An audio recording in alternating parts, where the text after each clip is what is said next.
नमस्कार मंडळी, कशा आहात आपण सर्वजण? भक्तीच रेसिपी मधले आपलं खूप खूप स्वागत. चला आज आपण पाहूया झणझणीत मिसळ पाव. इथं आपल्याला लागणाऱ्या मिसळसाठी मी मटकी शिजवण्यासाठी कुकर गरम करायला ठेवला. एक मोठी वाटी मोड आलेली मटकी मी घेतलेलीच आहे. तुम्ही पाहू शकता आपल्या मटकीला किती छान मोड आलेले आहे. मी कुकर मध्ये 2 चमचे तेल टाकून घेत आहे. तेल गरम झाल्यावर आपल्याला जिरे टाकून घ्यायचे. जिरे तडतडू दिल्यावर हळद व मटकी मी धुवून स्वच्छ धुवून घेतलेली आहे. मी आता टाकून घेत आहे. 1 मिनिट मी मटकी परतून घेत आहे.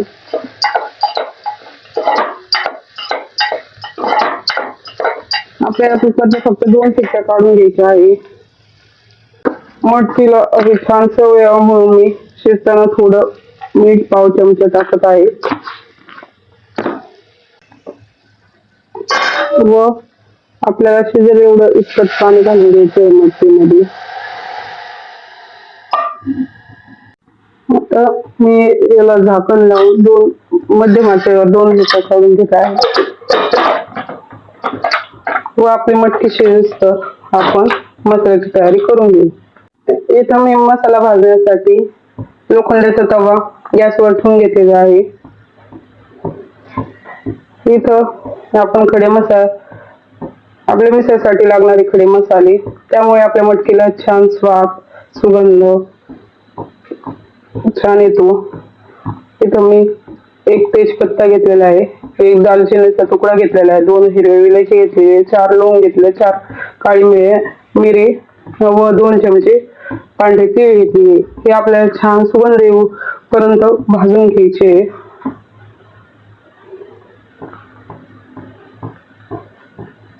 मी इकडे मसाले भाजताना तेल अजिबात टाकणार नाही. त्यावर खडे मसाला हवं हे स्वतःच तेल असतं. आता तेल टाकून घेत आहे. हे आपल्याला छान 2 मिनिटं चांगले परतून घ्यायचे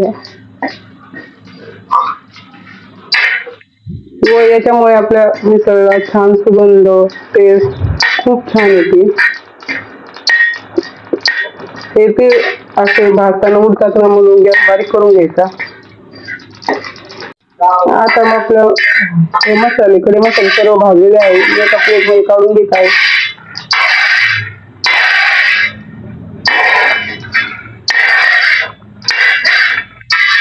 व मी इथे थोडं तेल टाकून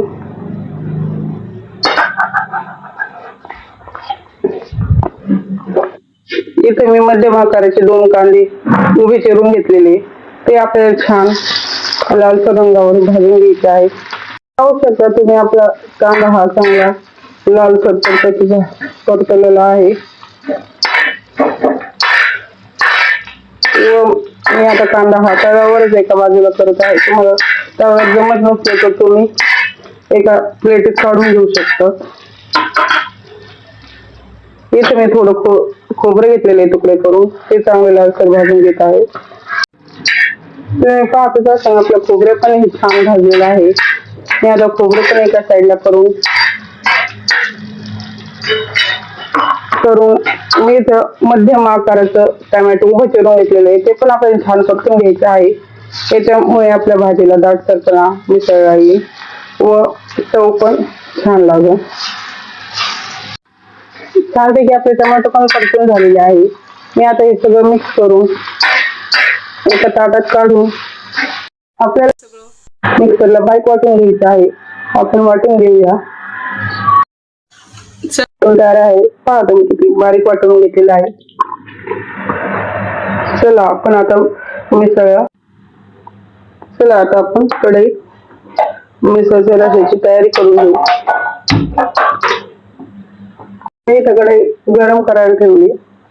मिसळ म्हटलं तर आपल्याला तरी हवीच. तरीसाठी आपल्याला तेल हे भरपूर घालायचं आहे. इथे मी गॅसवर कढई गरम करायला ठेवली आहे. कढई गरम झाल्यावर आपण तेल घालून घेऊ. आपलं तेल गरम झालेलं आहे. मी इथं फोडणीसाठी जिरे, इथे 1 चमचा जिरे टाकून घेतले, ते तडतडू देऊ व 10-12 कढीपत्त्याची पाने ते पण छान तडतडू देऊ. ते झाल्यावर इथं मी आलं, लसूण व कोथिंबीरची पेस्ट करून घेतली, ते टाकून घेऊ व ते 1 मिनिट छान परतून घेऊ. आपलं छान परतलेलं आहे. लसूण, आलं, कोथिंबीरची पेस्ट छान परतली आहे. आपण वाटून घेतलेला मिक्सर हा मसाला तो टाकून घेऊ व तो तेल सुटोपर्यंत आपल्याला परतून घ्यायचा आहे. हा छान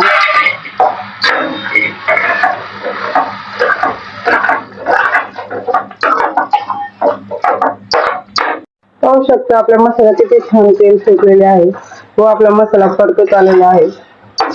व आता आपण 2 मिनिट आणखी मसाला छान परतून घेऊ. तोपर्यंत आपल्याला लागणारे मसाले कोणते कोणते घेतले ते पाहून घेऊ. इथं मी 2 चमचे लाल तिखट घेतलं, 3 चमचे कांदा लसूण मसाला घेतला, घरगुती काळं तिखट घेतले व 2 चमचे धना पावडर घेतली व चिमूटभर हळद घेतली. तुम्ही घरगुती मसाला घ्या किंवा अगर घेऊ नका, पण कांदा लसूण मसाला मिसळसाठी आवर्जून घाला. त्यामुळे आपल्याला मिसळला टेस्ट छान येते व तरी पण खूप छान येते. आपल्या पाहतच असतं आपल्या मसाल्याला तेल सुटलेले आहे. हे मी घेतलेले सर्व मसाले मी टाकून घेत आहे व हे पण छान कोरडे मसाले छान परतून घ्यायचे आहे आपल्याला. होय, हे छान परतून झाल्यावर आपल्याला याच्यात गार पाणी टाकायचं नाही. याच्यात आपल्याला गरमच पाणी टाकायचे, गार पाणी काबर टाकायचं नाही. काबर यामुळे आपल्या मिसळला तरी सुटणार नाही व टेस्ट बदलून. म्हणूनच आपल्याला त्याच्यात गरम पाणी टाकायचं आहे. तुम्ही ही मिसळ खाल्ली ना, हॉटेलची सुद्धा मिसळ विसरून जाल, एवढी चविष्ट छान घरच्या मसाला तयार होती ताज्या व सकाळच्या नाश्त्यासाठी खूप छान हा मिसळ पावचा देत आहे. हे पहा आपल्या मसाल्याला कसं तेल सुटलेलं आहे ते पाहू शकतात. आता आपला मसाला हा परतून तयार आहे.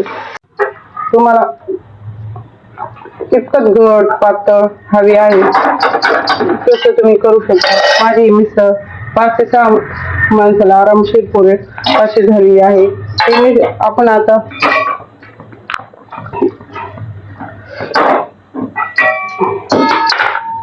तुम्ही पाहू शकता आपल्या मिसळ 10 मिनिटं झाली आहे, छान उकळी आलेली आहे व तरी किती छान आलेली आहे तुम्ही पाहू शकता.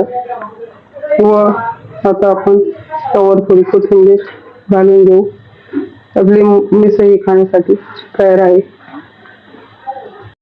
तुम्ही या पद्धतीने मिसळ करून पाहिली तर तुम्ही हॉटेलची चव विसरून जाल. इतकी सुंदर मिसळ तयार होते, कुरकुरीत सडे छान. त्यावर मटकी व मिसळचा रस्सा व तरी किती छान तरी आलेली, इतका छान सुगंध सुटला. त्यावर थोडा बारीक चिरलेला कांदा व थोडी कोथिंबीर सोबत पाव, लिंबू, कांदा, काय बात आहे. खरंच ना, किती छान खतरनाक आपला बेत तयार झालेला आहे. तुम्ही अशी रेसिपी एकदा नक्कीच करून बघा व कमेंटद्वारे सांगा. माझी रेसिपी तुम्हाला आवडलेली असेल तर लाईक करा, शेअर करा, सबस्क्राईब करा.